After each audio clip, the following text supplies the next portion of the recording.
All right. It's a bit better. We'll try this one second time, and I didn't have the mic on the first time. But where are we at? 20 past 9 on 20th of April, so Sunday evening. Easter weekend. So, look, just recapping what I went through 2 seconds ago. But look, we'll start off with gold. And obviously, this thing's just been an absolute rip. Like, we have just seen in the last, 1, 2, 3, 6, 7 days, about a week or so, I think pretty much for this move through here. Probably one of the biggest gold moves we've seen almost ever. I mean, we're talking 12%, 13% pretty much, actually, as you can see here, in the space of like a week or so. Like, it's just unprecedented. I mean, that's not even, like, the percentage amount is huge. And if you go way back through all the times where we've had absolute rips with gold, we haven't seen anything like this move. 13% in sort of 7 days. But that's not, as I said, that's not even just the percentage amount. If you actually look at it in terms of buck terms, like dollar movement terms, that's nearly $400 move to the top side from the lows. It was probably actually a little bit over 400, because if you actually sort of drag this to where we got to, which is sort of topping out at, say, 360, those lows on that pullback around 355. So it's over $400 move to the top side, which dollar terms, that's huge. Percentage terms, it's massive as well. And this thing has just been absolutely steamrolling everybody in its way. And look, admittedly, myself as well. Like, I tried to sort of get a little smart with this one and sort of see this sort of pullback, and I got absolutely handed to me. But look, that's the name of the game. All we can do is sort of like look at it, sort of work out sort of, where to from here. Like, these moves that are so solid and so strong, generally they're towards the kind of sort of top end blow off kind of moves, because, if we unpack the whole sort of situation, yes, there's a fundamental backing in that, and basically it boils down to uncertainty, but there's a little bit of the war factor and that kind of stuff in there if you want to sort of really still pay too much attention. I've been quite sort of vocal in the idea that the Ukraine stuff and the Middle East stuff, the market's kind of moved on from in the last, Ukraine last couple of years. I think we actually just ticked over 4 years or so of that now. And certainly the Middle East thing, that only kind of lasted in terms of actual affecting the market for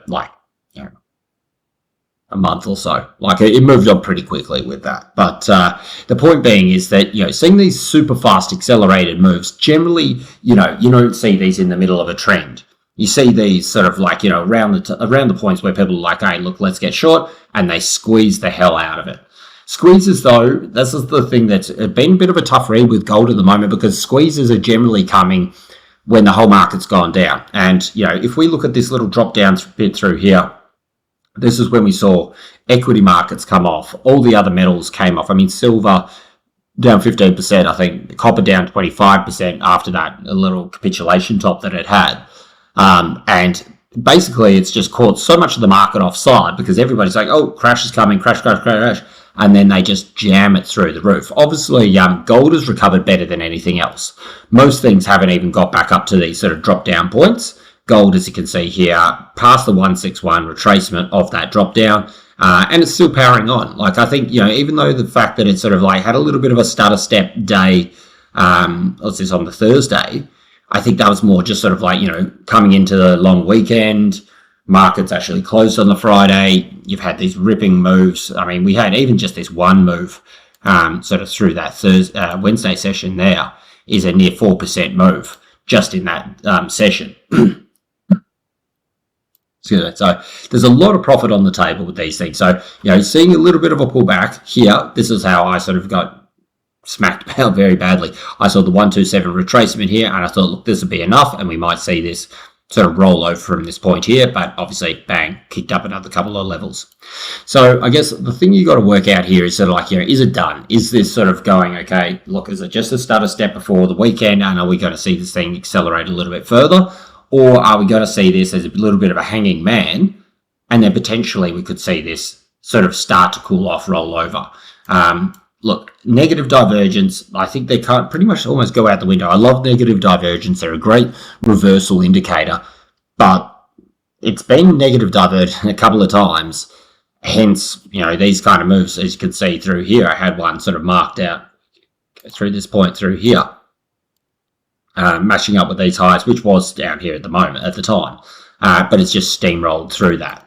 So that's not really something you can fully sort of say, okay, look, that's what we're kind of looking for a high. I mean, if you drag up and you connect a couple of these highs together and try to find some little top over there, as you can see, I thought maybe this was like a little bit of a potential microphone, megaphone top, whatever you want to call them. I'm not a big fan of these setups. So let me just link these two together. Not a big fan of these. I think the sort of, the actual sort of amount of times that they actually play out are generally pretty low. So, but again, sometimes you're looking for these things. We had a 3 drive to the top side here. We had the 127 retracement, potential negative divergence on the daily. Let's jump down on the 4 hour. So there's a number of factors sort of saying, hey, look, this was a top. But obviously, for whatever reason of it all, look, that last sort of push up could have been from that last little bit of China reneging on the Boeing deal, where they've sort of put a halt on. I think it was 100 or 120 plus planes or something like this, some ridiculous amount. Well, God knows how much these things equate to. A couple of $1 million per plane by 100 planes. So these kind of things, it's just tit for tat sort of stuff. And the market has just been saying, look, you know what, while you got uncertainty, while, there's always a chance, and I'll get to equity markets in a moment, but, while you've got a chance that these things are going to sort of roll over and crash through the lows again, why would you want to be in a position where you could potentially be losing 20, 30% in the space of a couple of days? That's not really sort of what you're kind of looking for here. And this is why the market's going for gold. This is why people are saying, look, you know what, give me something that even in the worst case scenario, if gold's going to sort of crash through here, maybe you lose 5%, maybe you lose 10%. It's certainly a lot better in terms of, store of wealth and safe haven status than, what else is available. I mean, US dollar's getting crushed. So you got the flows coming out of the US dollar. Yes, yen and Swiss franc, they've been playing their parts. But, not only has gold been a safe haven, but it's actually been an incredible accelerated sort of asset to be putting your money in. So it's not just a matter of sort of securing yourself in case it all crashes. This thing's actually gone up 12% in 7 days, which, pretty much outperforms pretty much every other market year to date. So, it's very much sort of when you sort of, everything's beautiful with hindsight, 2020, but when you sort of look at it like this, you can see why the market keeps piling into it and piling into it. The thing that I did notice, particularly with this last push-up through here, there was I'm obviously looking at these, clear this chart up a bit, watching this as it was sort of playing out. Excuse me. You do sort of see that these sell downs were being bought up very, very quickly. You can see it through the chart now and then. The pullbacks here are very shallow, if at all, which generally sort of, again, leads me back to the idea of a bit of a squeeze. A genuine sort of buying up, you get, people buy up, they take profit, they buy up, they take profit. Particularly you see something move up this fast, they're not going to just there's a lot of profit that's been made very quickly. You'd want to sort of at least protect part of that, which would bring the market down a little bit, add a little bit of selling pressure, and then buyers step back in and then push it up again. But they're not even allowing sort of, shorts to get off through here. There's no reprieve to this. Yes, we had a little bit of a sideways move, through here. But as we saw, that just went bang, straight up through that. And as soon as that broke out on that sort of, Wednesday morning there, it just didn't look back at all. So, it's a bit of a question of sort of is this just a little bit of a pullback coming into the weekend? Long weekend, people take a little bit of profits. Maybe this is why we're seeing it's a pullback. Or is it really just a little breather? In the scheme of things, it's, we closed 27 against 59.60, $30, 1%, less than 1% off the all-time highs. So that's still incredibly bullish. You know what I mean? You can see that at this point here, they did try to sell it down. It's like a $50 move or so to the downside, potentially breaking through this little sort of rising support here. But as you can see, it didn't really last very long, and people bought it back straight away. So if this were to be some sort of potential resistance, it's just, certainly it's played its part as support. So I guess sort of to see any sort of deeper sort of pullback, you obviously kind of want to see this wick here, this 284, 3284 get taken out, and this could be a signal for a little bit of a cooling through here. But again, scheme of things, it's super bullish. There's no technical reason for this thing to stop. I mean, headlines over the weekend, you see China actually sort of came out saying that, hey, look, they're happy to talk with Trump. And, as long as he's respectful and then he appoints somebody and yada, yada, these kind of things. So, look, that I feel could be the only kind of catalyst at the moment that's going to see gold cool off a little bit. Some sort of reprieve with this trade war stuff that's going on. But I think as soon as not as soon as, but sort of while that's still at the forefront, I imagine this very much to be something that just any sort of sell downs just get bought back up. I think there's a lot of work to do. Like, once it does come off, I think it'll come off quite quickly. Because again, if you put these things onto a sort of like a high time frame and you see these things moving in like almost vertical directions, typically fast moves in one direction will equal a fast move in the other direction once it does come. But in saying that, we could move up another, $100, $200 or so, and sort of still be in this sort of insane blow off direction before this thing sort of cools off a little bit. So I've said a couple of times I've been wary to buy it, but I think I was wary to buy it here. I was correct, smashed it through here. It's one of these things when it's at its all-time high. You're kind of just hoping that it's really gonna keep going, because there's no technicals that are really being respected here. So it's kind of like whenever the powers to be and the people that are actually buying this thing up say, hey, look, that's enough, that's when it's going to sort of roll over. So, you're up into no man's land here. So, this thing could really sort of kick on a little bit more.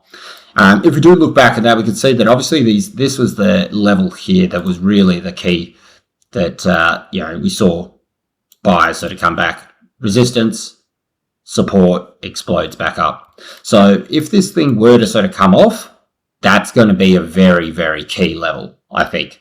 I'm not saying this is necessarily happening this week, but once we do get back down, if it does come back, I mean, who knows? But I do think it will come back down.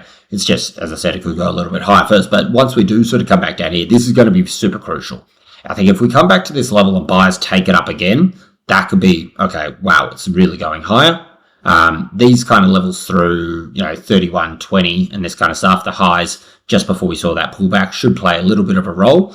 But I think because we got such a strong reaction from this level here, if we see a break through this, so through 29, then that could be a bigger sort of pullback through there. But certainly for now, as you can see, it's just bulls in charge and they're just smashing it through. I'd be reluctant to say that this is going to just sort of like roll over just because we had one little pullback day here. As again, look, I'm not a sort of Elliott wave person, but to me, this could be like, just third leg, little breather, and then one more push up, and then we start to see a little bit of a cooling off. But in the short term, so, I mean, that's a bigger picture with it all. I think sort of like in the short term, I think underneath 32.85, could see a little bit of a cooling, possibly back down into this little support. Well, let's call it just a little breakout box area through here. But I think sort of realistically, 3,200 above there will be a bit of a range that we'll end up sort of playing in. All right, and moving on. All right, and moving on. So back onto Aussie. So this is another one where we've seen just this comeback has just been insane. And again, another one where I thought, look, this was going to come and see another smackdown here. And this is the thing, as you start to sort of like, really sort of unpack all these charts together, you start to notice that sort of like really your normal sort of correlations and your normal sort of things that you've been trading off for a while, they're just out the window at the moment. Like, equity markets are still under fire, yet Aussie dollar is still grinding up higher and higher. Gold, obviously impacts Aussie and it's still pumping along, so that's obviously helping there. But I think sort of just that overall US dollar weakness is really the thing that's moving this along. So I think I've got myself. I'm on the road at the moment, so I'm on a smaller, on the little laptop with this, so I'm not as fluid with the charts moving. But again, if we break it down with the sort of things there, we've got US dollar, which is the main driver, and that's while that's weak, that's obviously pushing Aussie up, which we've seen coming up through here. China are still a little bit undecided. Like I'll get to the Yuan in the moment. It had that attempted breakout, push back in.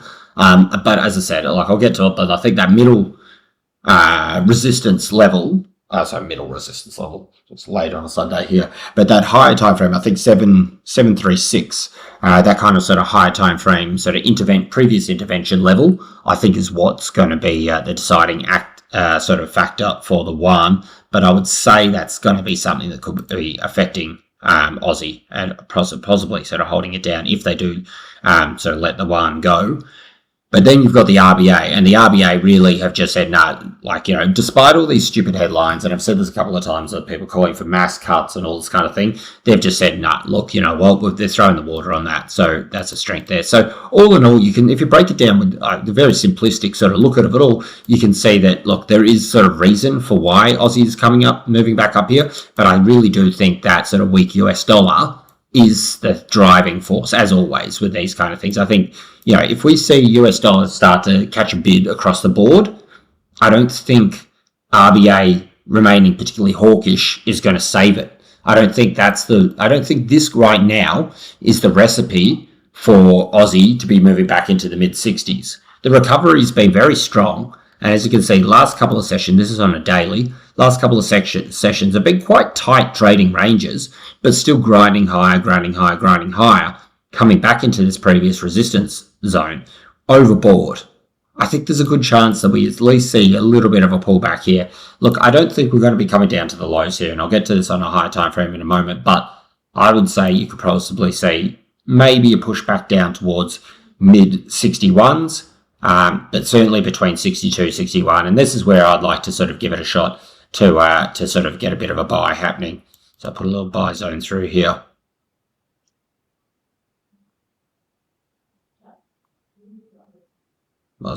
So I think if you can get a pullback down here and then sort of use that to sort of leapfrog up, I think that's a better sort of time to be buying it. To me, it just seems like it's kind of grinding, and then we could just see one sharp drop back down over here.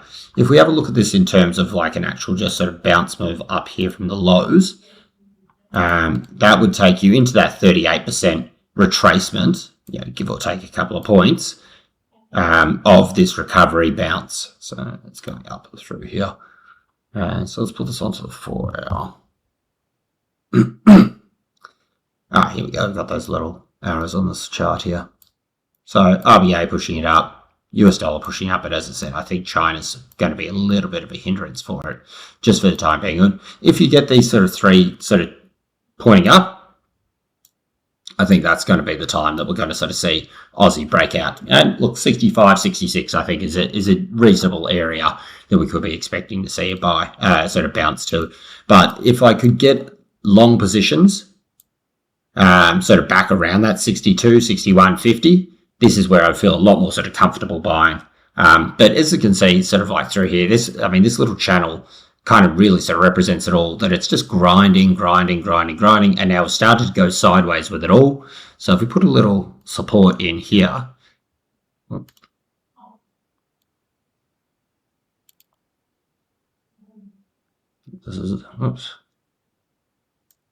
this is zone through here.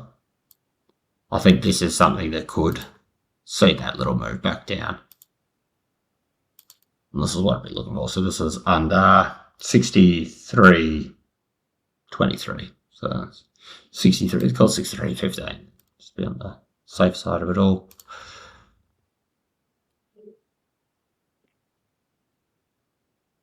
Pulling and looking for the 38% retracement for potential buys. Just the fact that you've said 1 drive, 2 drives, 3 drives, I think sort of like, I mean, all in all, it has closed very bullish. I mean, look at what it hit, sort of 94, pull back down to 64. Again, you can't really tell with these things. It was open on Friday, but it was super low volume. because pretty much everyone's packed up for this sort of long weekend. But the fact that it's had 1, 2, 3 attempts to get through here, I think sort of, to me, just makes it a little bit risky to be buying through here. I think certainly if they come back down and test this buy level here again, and we see an absence of buyers at this level, then I think there's an all reasonable chance that we could get back down buys around that sort of 62, 61.50, 62 sort of level through there. Alternatively, you look at it in the case that, hey, it has bounced up here. It is banging up around the highs. It closed up on the highs here. I mean, they're certainly not giving much back on it. If we see US dollar break down another level, we could just see this grind up through here. And there's not really much standing above it here, because we can see this is quite a sort of significant level that it's actually, sellers have come back in and had pretty good sort of hit ratios from each time.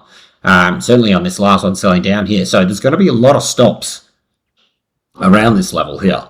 So if we do get up above that sort of like 64.30s, then I think that could really sort of see as a bit more of an accelerated move, even if that is just some stops being hit. But again, look, that's going to be US dollar selling off, in my opinion, which is going to get Aussie to move down through there. So if we're in normal sort of trading circumstances, I would say that this is the possible trade. This is probably the better trade, that they would try and sort of rally, squeeze the US dollar, see Aussie sort of come down here. The market then realise that, hold on, wait, it's just a squeeze. They're not really deciding to buy the US dollar, and then we see it reverse, and that would give us a better entry and a push up to potentially back up above 64. Look, I do think that Aussie is probably destined to get back up into the mid 60s towards high 60s over the next couple of months.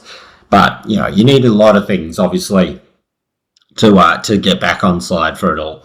And obviously sort of equity markets, risk, that kind of thing is always going to be a bit of a handbrake on Aussie, particularly while that's under pressure. All right. Okay, moving along. And we've got DXY. So, look at DXY. I mean, US dollar, it cannot get out of its own way. Look, we did sort of have a little bit of potential channel sort of moving here, and very loosely say channel here. We made a couple of touches here, a couple of touches up the top side here. But obviously, if this were to be, we would have wanted to see it sort of push up around these little levels here, around those of 104, 105 a couple of weeks ago, and that. Obviously, pressure's being applied, and they're just sort of really hammering this thing down. It's right on the lows. Like, a lot of these things finish right on their, respective highs or lows of the direction in which they're moving at the moment. As I said, I don't think there's really a scenario currently where you're just going to see the market go, yeah, cool, this is great, let's buy DXY and let's move it right up. If you put it on a bit of a weekly, you can see how much damage this thing has been taken. So, previously with these kind of strong, heavy sell downs, we have seen bounces, strong sell down, bounce. Like, these things generally don't sort of like cruise along sideways, dip down, and that it generally comes into it quite hard. And that's what we have been seeing through here. So market's thinking about it. There's a long way down sort of after this and that. Look, possibly a little bit of support coming through this little zone here around 97. Whoops.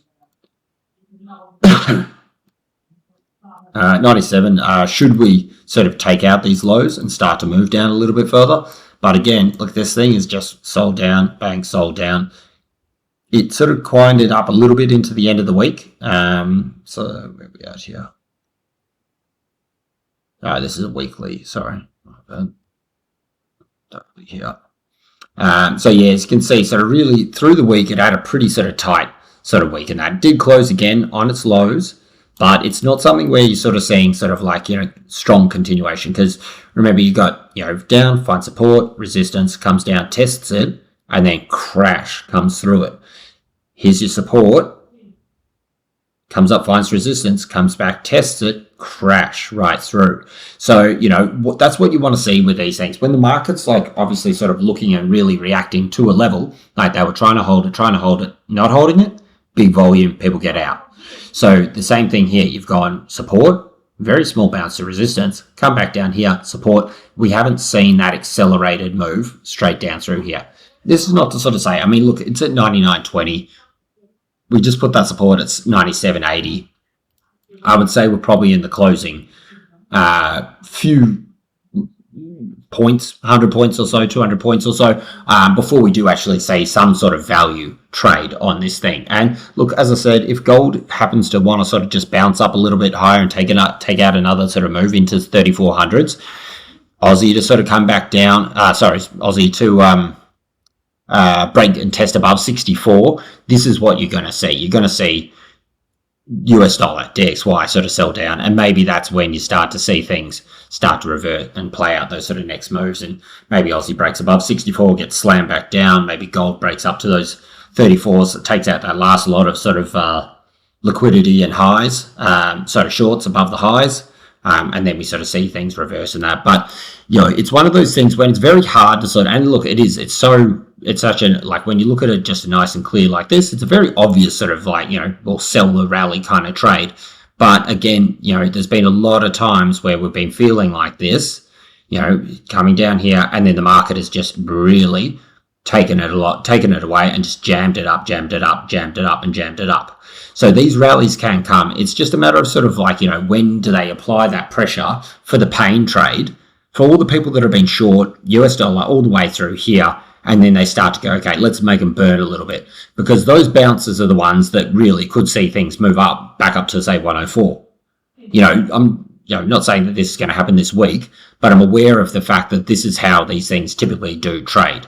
It's a very exceptional sort of time at the moment where you can't really sort of go, okay, look, this has happened in the past, so this is what I'm going to be trading off the idea of happening yet again.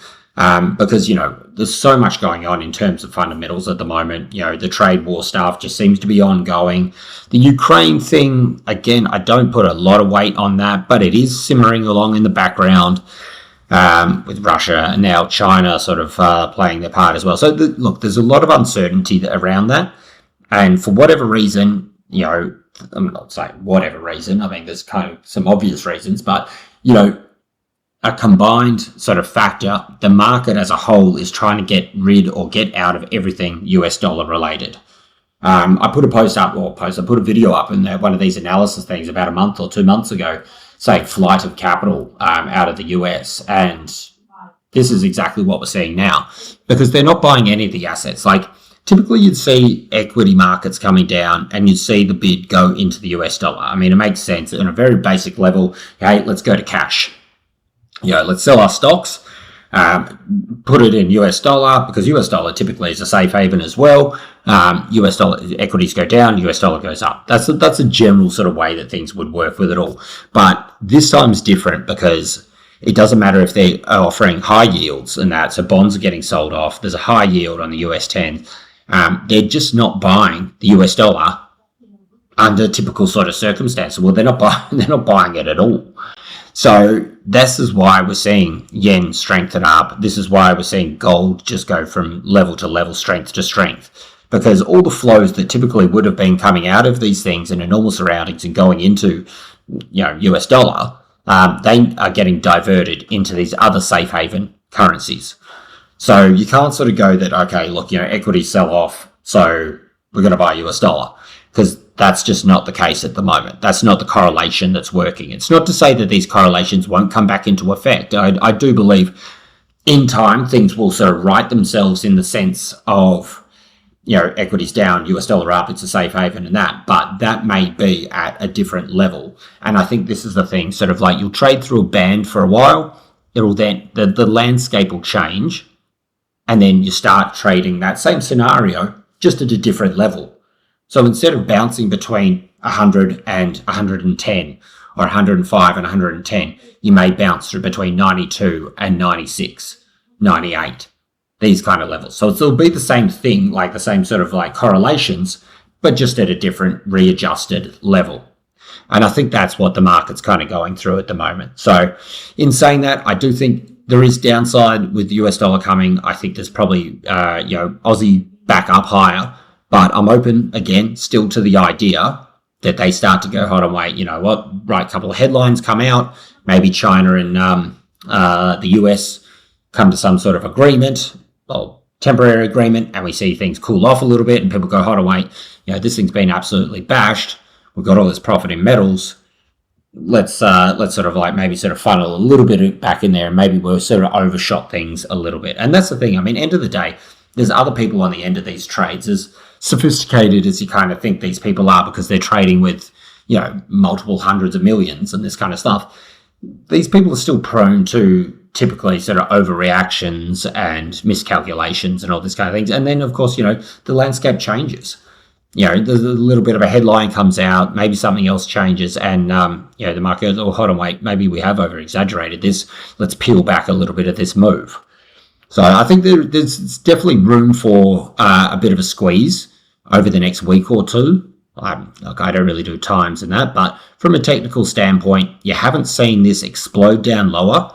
It is oversold. This is on the daily.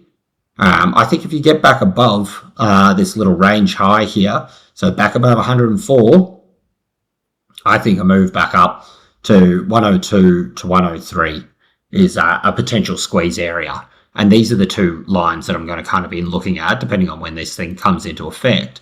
Well, comes into effect. Once this, if this thing does decide to squeeze, these are the two levels and the two sort of falling resistances that I'm going to be sort of paying attention to sort of see before this sort of thing goes back up and then maybe has the next leg down. All right. Cool. And moving along. So we have silver, and look, silver is another one. Like the bounce here, like I caught an incredible trade with this negative divergence through this wedge here. I actually probably had one of my best trades that I've done, sort of like this sort of massive move down here. Normally I'd get in here, I'd get out here, and I'd say, oh, geez, I wish I held. But I did, and I sort of got down to this sort of 31 level. I really thought we were going to see another push back down here, but as you can see, the market sort of saw people like myself and going, yeah, you think it's going to come back down? Bang, let's grind it higher. The people, like as I said, I took profit down in this little price target down here at 31. People that hadn't taken profit, if they hadn't happened to have got in, like I got an incredible entry around those sort of 34 areas, high 33s, sort of low 34 area. You're coming back up, you're touching the 78% of the full move coming back down through here. So they're really squeezing anybody that didn't take any sort of profits through this point here. People that sort of started to short around this point here are really just absolutely squeezing, hammering everyone through here. So obviously, as you can see, hasn't quite recovered the same or as strongly as gold has in this sort of respect. So let's get the chart a little bit bigger here. I do think we do have another sort of push down coming, but I have been wrong a couple of times here. So trying to sort of short into this thing, and I've missed a bit of a pretty decent sort of move coming back up through here. Because if we look at the bounce of these lows down here, again, that's a 16% move. And these moves are coming within, a week. So, 400? Yeah, it must be around 400 points or so. So certainly some incredible money must be being made and lost in here at the moment. But where we're sort of seeing it, if we just look at the sort of, okay, here's the bounce down here. Let's clean this up a little bit. Whoops, not that one. This little move here. We can see that this previous support on that last push up just before it came down here, this is where the market started to go, hold on, wait, yep, maybe this is enough for the bounce here. Same similar thing that we saw with gold though. It just one little sort of push down day doesn't mean that the game's over. I think certainly if you sort of drag it back through here, this is probably the level to look at. If we take the wick lows down here, underneath 3170, I think we could start to see a little bit of that next move there. I just don't think that everything's sort of flipped around so perfectly that this is all just a complete shakeout and now we're going to all new highs. I think there's still a little bit more sort of downside to come. I think this has been squeezing people that thought, oh, here, look, I missed it, but the world's falling apart. Let's jump on board. Bang. So you've got to squeeze those people out, pain trade those people. I mean, people got taken out here. People shorted here. They're now being taken out. You've got to have balls of steel if you shorted from here and you're still holding without taking your profit up here. I think the pain trade now is then to sort of have all the people that sort of thought that they bought the bottom, that they bought sort of some sort of major sort of, 6-month generational low, maybe not generational lows, but, bought some sort of 6-month low. I think this is the time to sort of really squeeze them. And I think this is what's going to lead to a bit of a pull back down through here. Let's clean this up a little bit more.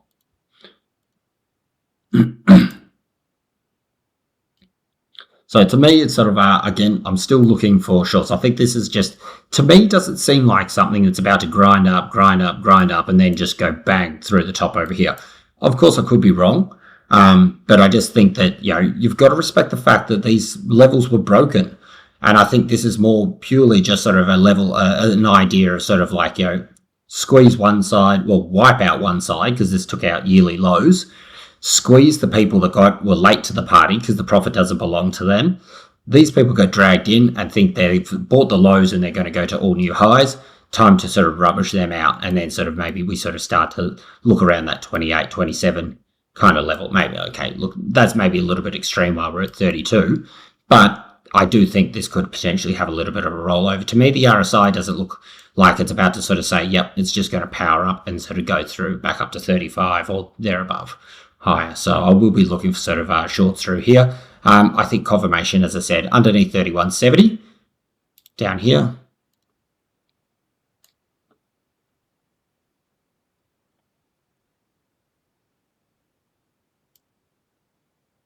This is where I'll kind of be looking to sort of enact a little bit more of the short side move. Sort of coming through here. From a technical standpoint, this is the supports. We're retesting those now. You break back down through these levels. I'll be sort of targeting back down at these 29 levels. Probably like a bit of a, if we put it over here, this level here, a body fill.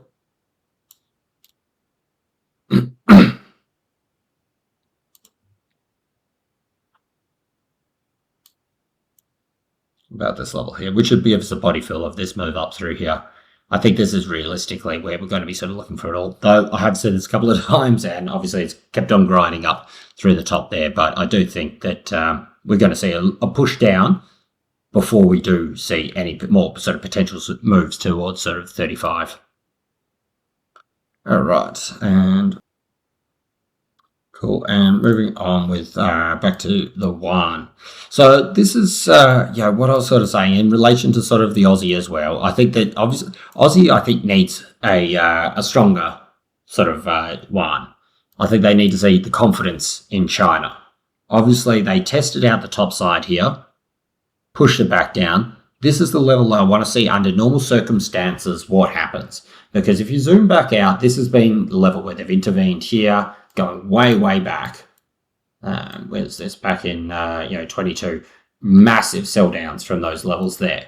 I mean, that's previous history kind of thing. But if we look at where we're at right now, it's sort of broken out. It's grinded up. It's tested out the top side here.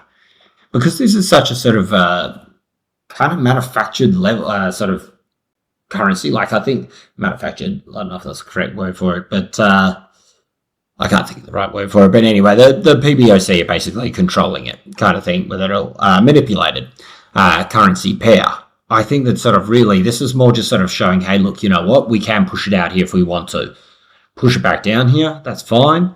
I think if this comes back up through this 736 level, I think this could see a bigger moving back up here. As to how high, look, I can't really say. I don't think there's any sort of real technicals around here that are going to be giving us a proper level that we can sort of work off in that. And I'll get to those points once we do, if we do get to it. But in terms of just the technicals there, it's come back into the range. It's found support. It's tried to sort of continue down. Buyers have stepped up just a little bit higher here. So the pressure now is looking at this little bounce high. So should we go through this little zone here, I think that's going to see a test of 736. Should 736 go, we then sort of test, obviously, those sort of breakout highs.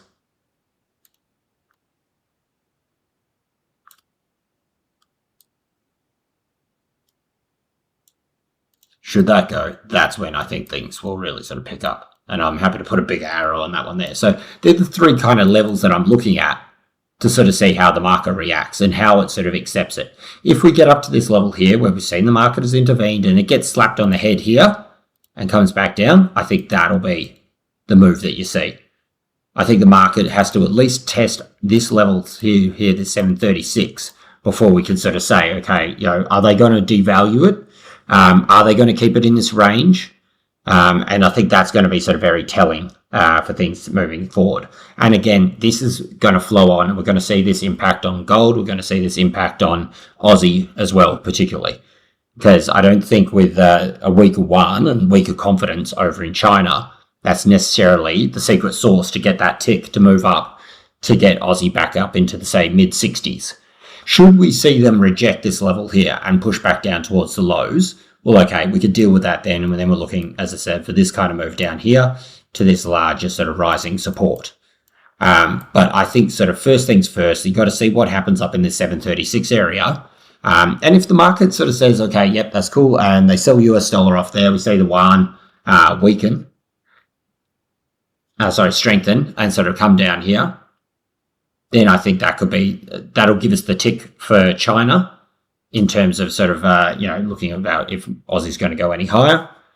We've got to see what's happening with the US dollar, but most likely at the same time, if this is moving down here, they'll be selling off the US dollar, of course.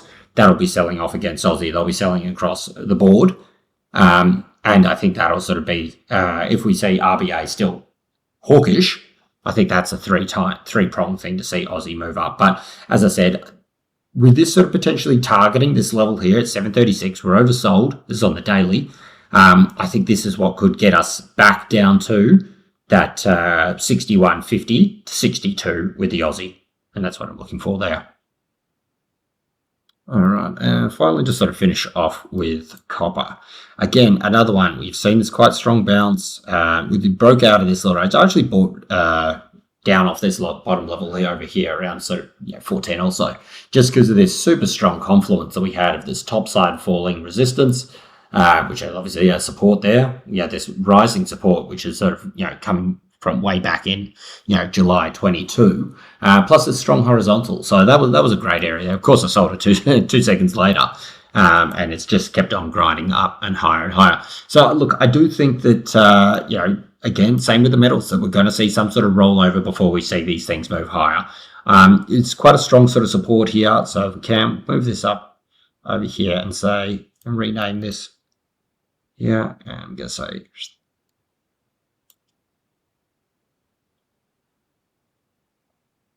taking our short-term supports, target the lows.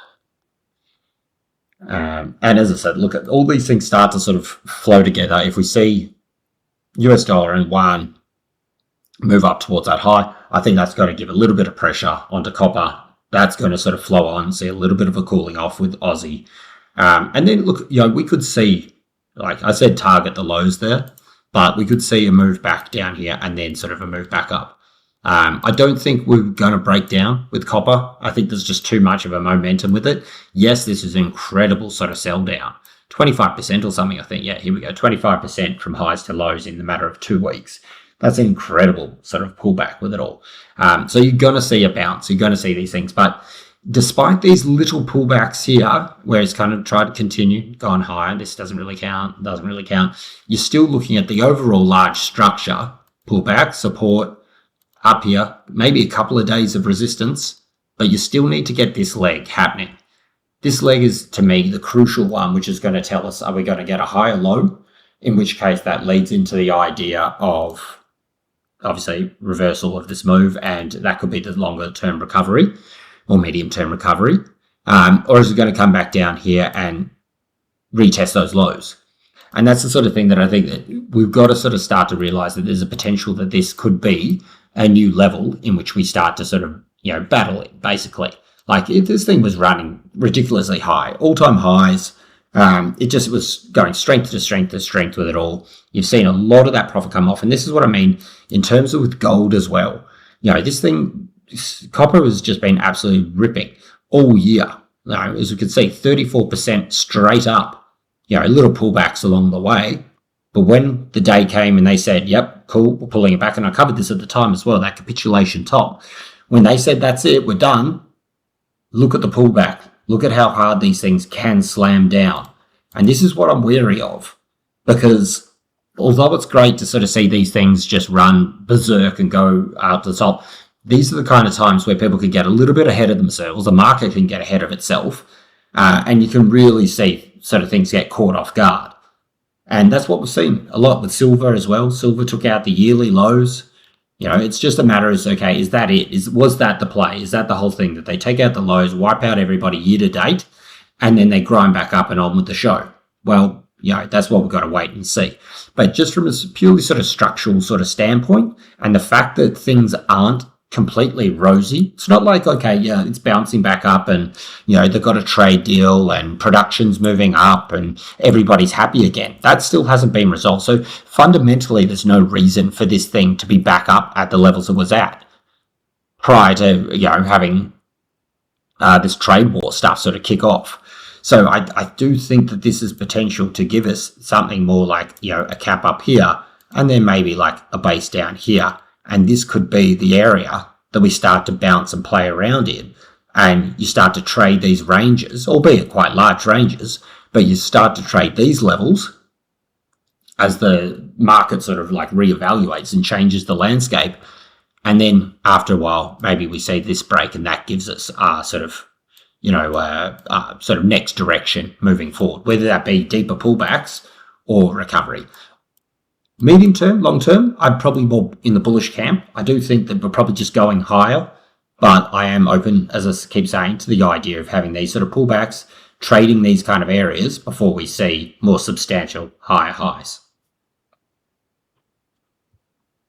All right, so that's pretty much it for the charts and that. Have a look through what we're sort of seeing in the markets and that. So pretty much, so you've got the Easter Sundays, all this sort of stuff sort of ticking on. Make sure I've got this on the right time zone.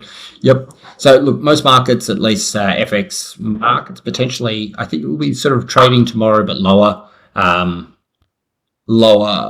sort of volume. So I wouldn't be expecting anything too crazy. I do believe the gold market's back open tomorrow. We'll see what Asia has to say about it, because obviously China have been a predominant sort of buyer, I would say, sort of through this sort of period as well. So we'll see how this goes, but news-wise, very quiet through the Monday. We do have that sort of rate decision out of China, PBOC, looking to hold flat. There has been a bit of talk about them potentially sort of going on a bit more of a sort of dovish sort of stance and, basically cutting. So that would sort of feed into what we were talking about just before, and that about potentially a sort of a medium-term weakening of the Yuan. And that's what I'm looking for. If we see these numbers come in a little bit lighter, I think this could be that sort of perfect little catalyst just timed with the market to sort of see the Yuan come up and test that 736 level. And as I said, I think any sort of progression up with that particular pair, so the weakening of the Yuan, I think is going to flow through and be affecting Aussie, and that could be the catalyst to see that sort of pull back down into 61.50 to 6200 in the Aussie dollar. Tick along on that. So actually using a different sort of thing. So where am I here? This is FX Street also. Tuesday, got a little bit of sort of bill auctions and that from the US. Not really something that I sort of pay so much attention to, but of course, there's a lot of stuff going on with the bond market over there at the moment. See if I can get a bit more sort of updated news. One sec. All right, boom, and back there. So, so moving on Tuesday, again, pretty light on the, wow, that's a big drop off there, the trade balance with New Zealand. But all in all, impacting news, pretty light. You've got a couple of Fed speakers in that sort of late Tuesday night. Moving forward, we got Richmond Manufacturing from the US. That's probably something to move. We got Lagarde speaking as well for what that'll affect with the euro. The euro's been on fire as well. Manufacturing here, so expecting a little bit of a slowdown. Again, any sort of positive movement here will sort of probably put some small little bid in the US dollar, but this isn't exactly a bit of data that's going to really sort of change the landscape and get people buying it crazy.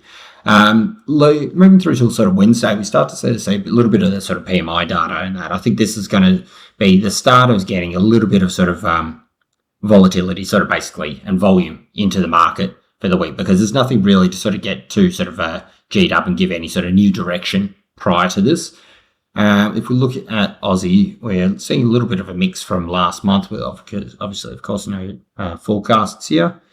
The rest of the world is looking pretty sort of flat with it all, not really a great deal. Look, I don't really sort of pay too close attention to, say, the French or the German. I mean, the German, I guess, is a large part of the euro, so that'll sort of impact things a little bit there. But all in all, things are looking, standard. They're not crazy. Above 50 is obviously expansion, below 50, contraction. And it's a bit of a mixed bag with stuff at the moment. If we sort of look at services, they're sort of slowing down a little bit. Manufacturing also tipped to sort of slow down, which kind of goes along with the whole sort of story with everybody being so sort of up in arms and worried about the trade talks and everything. US, similar story. Services a little bit stronger, but still cooling from last month. And then, manufacturing still on the same level. So these are the kind of ones that I want to, that's the whole point of this plan, to get those sort of manufacturing numbers up in the US. Moving on from that there, not a great deal on the Thursday. Got unemployment claims have been pretty much stuck around this 215,000, 220,000 within that ballpark. So unless you get a big shocker outlier number here, I think the market's kind of not calmed down and sort of out really paying too much attention to that. Got durable goods coming in on Thursday night as well, and a little bit of a tick up there on the sort of normal month on month, but then the core coming down. So it's really a bit of a mixed bag. There's no real sort of bits of data coming out that you're like, okay, this is going to be the big one. It's going to move the market around.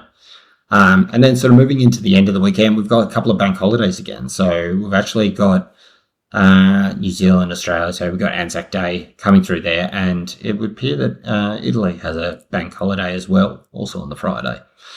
So interesting. And then, not really too much to sort of finish the week out. You got sort of US consumer sentiment flat at 50.8. So, pretty quiet on the sort of news front this week. So I think pretty much technicals are going to sort of really sort of dictate what we see moving forward. All right, that's it from me.